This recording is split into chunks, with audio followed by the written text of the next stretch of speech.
One of my favorite things about League Start is the fact that we get to do this. We talk a lot and do a lot of Blight. And Blight, as you know, is one of my favorite pieces of content. And just recently, a lot of people, speak of the devil Pia, just logged on as Aurabot. A lot of people have come to me and they say, hey, look, you're playing Aurabot. I'm playing Aurabot. I'm having some trouble. I don't know how to make currency when my carry's not around, or I'm playing this build and I'm having some trouble. I don't know how to make currency. What do I do? How do I play? What's going on? Well, the first thing that I've been telling a lot of people is, you know, do you have a couple of chaos to spend? And if you have a couple of chaos to spend, we're going to turn your chaos into gold. I realize saying that it kind of sounds like one of them Ponzi scheme phishing things. You give me yours, I'll...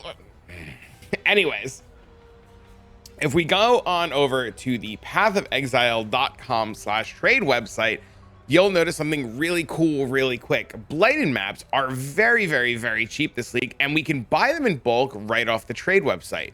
Now, if you don't know how to get to this part of the trade website, you go to the pathofexile.com site, you hit the trade button here, you hit search for items, you go to bulk item exchange, you scroll all the way down to Blighted Maps, and you pretty much just pick any tier Blighted Maps that you want to buy that's suitable for your character. At the end of this video, you should only want to do 13 or better. If you're uncertain and want to practice, buy earlier maps. But pretty much, we start with 13 because they're pretty cheap. We come up here, we select chaos because we want to get them in chaos, and then we go out and we buy some maps. Now, buying and selling maps, you know, that's a whole nother story. We'll save that for another day. But assuming all of that goes well, you should be able to pick up a large number of maps like you see above, relatively cheap, and you should be able to take like 10C and turn it into gold. Now, I'm going to be doing this video on my Aurabot because it is relevant to note that this Aurabot does 239 damage, and I will clear a tier 13 Blighted Map, no problem whatsoever. There are a couple ways to do this to make life super duper easy. That would include anointing your rings. As you see, I don't have a ring anoint here. I don't have a ring anoint here, and I don't even have an amulet anoint here. Anointing, as some people have pointed out, I have never explained, is the act of taking your jewelry and putting on different oils to get different tower effects. Some of the best anoints that you can get, usually, pending what you're doing, are Meteor Towers Burn, which is the Violet and Indigo, and your Meteor Towers will create Burning Ground, and the other one is the Chilling Towers Freeze, which is a Silver and Opalescent. I don't have silver, I don't have my rings anointed. For the sake of this video, and just to show the simplicity of Blight, we will not be anointing our rings. What we will be doing is we will be taking the Blighted Map that we just bought, and we will be anointing the Blighted Map. Same thing, same concept as the jewelry. We'll take oils and we'll put them onto our Blighted Map. Different oils have different effect. Clear gives you reduced monster movement speed. Sepia gives you towers deal more damage. Amber's going to give you reduced cost of building. Verdant's going to give you experience for leveling alts. Teal's going to make the map faster. We're going to use Azure for Blight Chester Lucky. Indigo for more Blight bosses. Violet for chance of additional rewards. Crimson would give you extra Blight chest. I forget what black does off the top of my head. Opalescent gives you more Chester Lucky. Silver, I think, gives you quant, and gold we just never use. It feels like a scam. But if you're broke and you don't have the damage and you can't kill the mobs and you're struggling and you need to make currency, the easiest way to do a Blighted Map is to take amber oils, put 3 amber oils onto your map. This, as you see, will reduce the cost of building and upgrading towers by 75%. So we're going to put 75% reduced cost of buildings on our map. This will pretty much make the Blighted Map as easy as possible. You cannot mess this up. If you mess this up, as my friend Spider would say, it is a skill issue. But we are going to do everything we can to make sure that it is not a skill issue and that the game itself would need to break and crash and you hit 0 FPS or it just overheats and blows up your computer for you to fail this. That is my goal. So we then chisel our map. Whoops. We then chisel our map. We elk our map. We don't care what it says on it. We corrupt our map to get that nice, juicy 8 mod map for more quant, more everything. And we go decide to put on our map. Now you'll notice right away inside of my map device, I do have Adziri Fragments. I don't have my 5th map slot device because I've been playing Aurabot and Sanctum. So I haven't had a chance to do it yet. You'll see I'm on Atlas Tree 2. Atlas Tree 2 has 0 passives on it. Your Blighted Maps are not affected by your Atlas Tree whatsoever. The only thing they can be affected by are the sacrifice fragments. I would love to go get the 5th map slot device. I'm probably going to do that after I make a little bit of money. And pretty much what happens is these sac fragments give you more quantity and all that juicy stuff on the map. So we're going to activate our map. The map that you do, the map that you get, the map that doesn't matter because it's not ravaged. This is solely information basically designed around basic blighted maps. So the first thing we're gonna do, we're gonna move our portal out of the way, and we're just gonna pretty much just understand our little bit of a layout here. We see that Cassie is right here, and we're gonna start the encounter. Now you'll notice right away you get these right here across your map. These are the lanes that mobs will spawn on. While they are gray, they are currently not active. While they have symbols in them, the symbols mean that those are the towers that the mobs are resistant to. So we see right away here, this guy is resistant to lightning towers, seismic towers, cold towers, lightning towers, scout tower, lightning scout. And we see that and we understand this. We also can see the lanes right here, and we see how they intersect, and there's an intersection point here. We could trace them down here, and we see that there's an intersection point here. We see there's towers there. And we see there's towers there and towers here. Now, when we build our towers, you can see the building cost right below. This is at a 75% reduced cost. So these towers normally cost 100.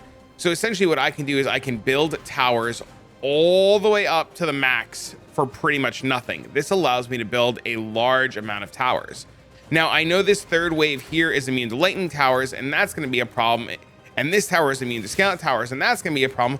But because those towers are so far down the line and I have to worry about all of these ones first, I can build a larger variety of towers ahead of time to not really worry about that. In terms of towers that I like to build, I'm a huge fan in regular blighted maps of the Arc Tower. You see I built it all the way up to Arc. I'm a huge fan of the Scout Towers. I built it all the way up to Scout. And Fire Towers, I am a huge fan of the Meteor Towers. Now, in normal, regular blighted maps, I also like to build empowering towers when I can. These empowering towers you leave at level 3. Level 4 empowering towers improves the effectiveness of players, and this will weaken enemies. You really don't want to do either of those. Those aren't going to do and accomplish anything that you want. And overall, you just kind of want to just build some towers and make sure you don't die. You know, if you get hit by the mobs, they'll hit pretty hard, and you run into the possibility of dying. Now, on your mini map, you'll notice the lanes that are yellow are the lanes that are on. So you can see these lanes up here. If you want to go back in the video and go back a second, you'll see those lanes just turned on. The first thing I'm going to do is I'm going to identify the choke point, which is right here. And then I'm just going to build a large number of different towers. Now, depending on the resistance types of the mobs here, you want to try to build towers, obviously, that are not resistant to the mobs that are coming up the lanes. And it becomes really hard to tell which lanes are what. And the only way to really tell which lanes are what are to go to the portals and look above the portals. But we're not going to do that. That's a bit of a pain in the butt. So what we're going to do is we're just going to build a large variety of towers at our choke points and hope it's good enough. The reason we can do this and build a large number of towers and not have to worry and overwhelm the mobs is because of the amber oils. If we didn't put on the amber oils, we would have to wait to get the building resources, and we would have to wait for things to die. Like this boss, for example, when he dies now, he's going to give us a large number of building resources. We go from 900 to 1200 and change. And the same thing with this boss. We would have to wait for this boss to die to get a large number of resources. But since we don't want to wait for a large number of resources, we want to make sure that we overwhelm the mobs with as many towers as we can. See, he just got stuck in a choke point up here. He didn't even have to make it to these. We just want to overwhelm the mobs with as much as we can, and we want to make sure that they die and we have nothing to worry about. Now you'll see, due to me talking, I almost missed this choke point here. I have to build a couple of towers here. And I'm doing the exact same thing. I'm just building a wide variety of different towers that will cover all of the different resistance types because we have the amber oils, and the amber oils allow me to do this.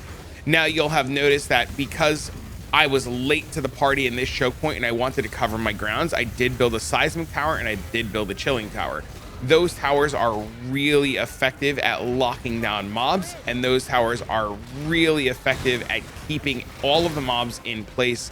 They will essentially help you. You can see right here, this boss is locked down. They will essentially, oh God, this is what I get for talking.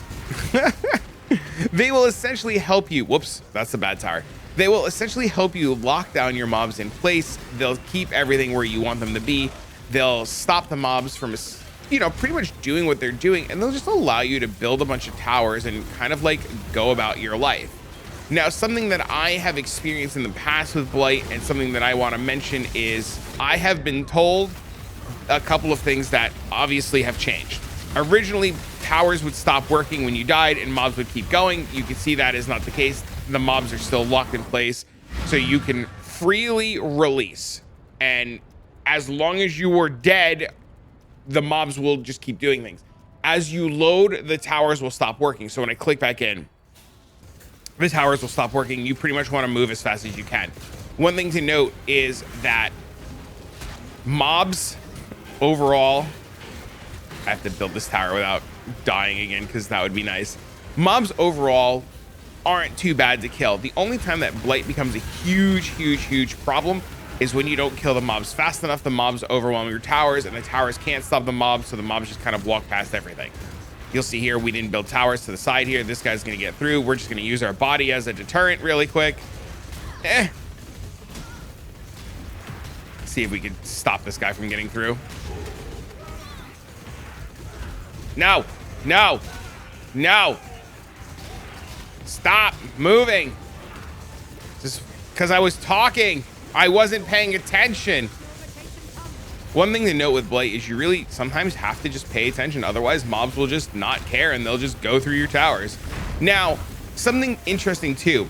If you val your map, we're just gonna let him die before we release. If you val your map and you roll on monsters can't move below base value, monsters can't be stunned, your chilling and freeze towers will have a very hard time keeping the lanes in check.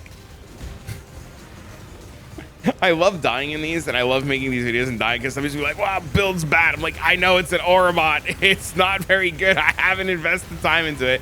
But you see right there, we did indeed have one leak. We did. That was unfortunate. And the leak was, you know, we figured it out. We overcame it. We built some towers, problem solved. But as you're doing this, you won't be talking. You'll be a little bit more focused. You'll be a little bit more tuned in. You'll have a character that can deal damage. You won't be an Orobot maybe. And there you go, you're done. And you take a look at what you get in terms of rewards. Now, Blight's going to drop you a bunch of different things. You are going to get all kinds of different reward tiles. You see, we have oils, we have chaos, we have all kinds of different things. In terms of a loot filter, you should really tailor a loot filter to what you like. I'm a big fan of the never sync loot filter. I adjust the loot filter to my needs and what I want it to be. As you can see, because for me, it's still early in the league, I still have 6 link on. I grab a bunch of 6 links. I grab a bunch of wisdom scrolls and stuff like that. And I just go kind of exploring. Now, in terms of what you should be looting, what you shouldn't be looting, how you make your money doing this, a lot of your money is going to be made from smaller bubblegum currencies. It's going to be made from oils, and it's going to be made from the occasional. I'm going to identify like this random ring and see how this ring does, because amethyst ring bases are really good. And you'll know right away, this is item level 80 because we're in a level 813 map. But if you do higher tier maps, you'll get higher tier bases. And sometimes those higher tier bases roll really well and will sell for a pretty penny. It's not everybody's cup of tea to identify jewelry. I know, I enjoy it, I do it. You'll also get a bunch of red maps. So if you don't have maps or you're struggling to get maps, the higher tier blighted maps will drop you higher tier maps. Tier 16 blighted maps can drop conqueror maps, shaper maps, elder maps. Unless something changed, to my knowledge, they still drop those maps. You'll get a bunch of different fossils and pretty much everything will sell. You should just be running a bunch of blighted maps for, I don't know, however long your play session is, and your farming session a little bit early, and then set up all of your tabs to sell everything. You'll see here we just got a fractured amulet. We'll take a look at that. Bad fractured strength or dex. And then we just like go around and we make sure that we loot all of the small things that we want to loot. Another big money maker from doing these blighted maps is going to be oils. Oils are going to be pretty massive for your returns. And a lot of people are like, oils? What do you mean oils? I don't want to trade oils. Oils are pretty much going to be a big part of your returns. I know you're not going to want to do it. I know you're not going to want to hear it, but I'm going to tell you that when you get to doing this and you get a lot of oil rewards, you're going to be really happy because you're going to be really shocked at how well oils trade. So let's just loot all these. We'll go get our oils in a second, and then we'll talk about oils. Oh, I got to fix my loot filter. I didn't realize these individuals weren't there. Okay, that's fine. I'll fix it later. Go here. We'll click this. Now you'll note none of my oils showed up. I have to fix my loot filter. but I did get a bunch of ambers. We're gonna dump this, we'll come back for it. We got a bunch of ambers, sepia cleared teal oils. We want amber so that we can redo our maps and not have to worry. We're gonna take this, and we pretty much want to pick up all of the oils that we can get, and you hope to get a lot of oils. Essentially what happens is when you dump all of your oils and dump all of your stuff and you go over to your oil tab, you can upgrade your oils 3-to-1 them right inside of the tab. If you don't want to do it in the tab, you could take your oils straight to the vendor. You could sell them to the vendor, and the vendor will give you back a bunch of oils. Now, this is important to note that I personally sell only crimson and above. So that's why I don't have any golds, any silvers, any blacks. I only sell crimson and above. And I was hoping to get a few more oils while doing this now so that I can showcase that to you guys. But pretty much what happens is crimson will sell really, really, really well. Blacks will sell really well, opalescent, silver, and gold. And they will sell more than what Awakened POE trade is telling you. So if I go into this, it's going to show me these crazy, wild bulk prices. Not everyone is buying these oils in these insane bulk prices. Same thing with like doing them for divines. Not everyone is buying them for divines. Those people that are buying them in big bulks like this are the people that are doing like massive amounts of Blight Ravage maps. So people like you and me who are looking for amber oils are not going to buy from the people that want to sell, or crimson oils are not going to buy from the people that want to sell 20 for 35. Most people want 1, maybe 2 at a time, and they're going to go and they're going to skip past all of these on the trade website because they don't want these, and they're going to come all the way down. And this is how you should price your oils too. They're going to come down to these guys. These guys are 5 chaos per crimson, 6 chaos per crimson. You can see right away there's not a lot of 5s, so you'll probably get 6 chaos per crimson oil. And you should check and double check your prices. Awakened POE trade is an absolutely fantastic tool, but sometimes due to the nature of the way that it grabs the information on it, it misses a lot of things. Same thing with these. Like these, it's saying 3C for these, 4C for these. Like you could probably easily get 5 or 6C for black oils just as well. I have never lived in a world where crimson oils were worth more than blacks. So I guarantee you guys can get 6, 7C each for black oils, because nobody's going to be buying, you know, 29 for 10. Unless these guys answer. There's a world where these guys answer, and odds are these 3C guys are people that like you and me who look at Awakened POE trade and they're like, ah, they're 3C. List. Don't do that. Come to the trade website, look at the price of the oils, list the oils. And if you think I'm crazy, check the comments. I'm sure there's somebody who's agreeing with me right now. I'm fingers crossed while recorded that somebody's going to agree with me. But like, yes, oils are infinitely more expensive than what you think they are on POE trade, or on Awakened POE trade. Same thing with like these. These are like Awakened POE trade is going to tell me this is 9C. This is like easily 10, easily 10. And they'll sell quick, they'll sell fast. You won't have to worry. And your 4C investment, 5C investment that you just put into a map gave you jewelers, fusing, 6 sockets, this fractured thingy, which I don't know if that's any good, this scarab. Like, you get a bunch of small things that add up really, really, really quick. Unfortunately though, Blight is a lot of trading, and if you're not the kind of player that it does enjoy a lot of small trades, Blight might not be the best thing for you. But people like me who like small trades or don't mind doing small trades, Blight is great. Like I mentioned, buy a bunch of maps. Say you buy 20 maps and your play session is like an hour and a half, play for an hour, hour 10, do a couple of maps, and then just spend the rest of the time trading, and you'll thank me later, I promise. But as far as things go, hopefully with this information, you're able to clear the Blighted maps, no problem. If you struggle or you have a hard time, you can come by the Discord. The links are down below in the description. You can come ask for questions. I can't solve your FPS problems. I don't know why you guys are having FPS problems. I do know that's a thing that you have to redirect towards GGG. But if you're having trouble clearing the towers, you don't know what to do, you're struggling, you want to talk about oils, or feel free to come by the, come by the Discord, ask a bunch of questions. There's always people hanging out. There's always people talking about the game that want to play with other people, and maybe make some friends. Or you could stop by the Twitch stream, the YouTube stream, and ask questions there. I'm always happy to answer your questions. But for now, friends, I'm actually gonna go live as soon as this video is over, and I'm gonna go run these maps because I need currency myself. So you want to come stop by and watch some Blight live, or you have questions, you want to see a Blighted map and I'm not doing one, feel free to ask. But for now, friends, I'm gonna get this video out to you guys. I'll see you all in the next one.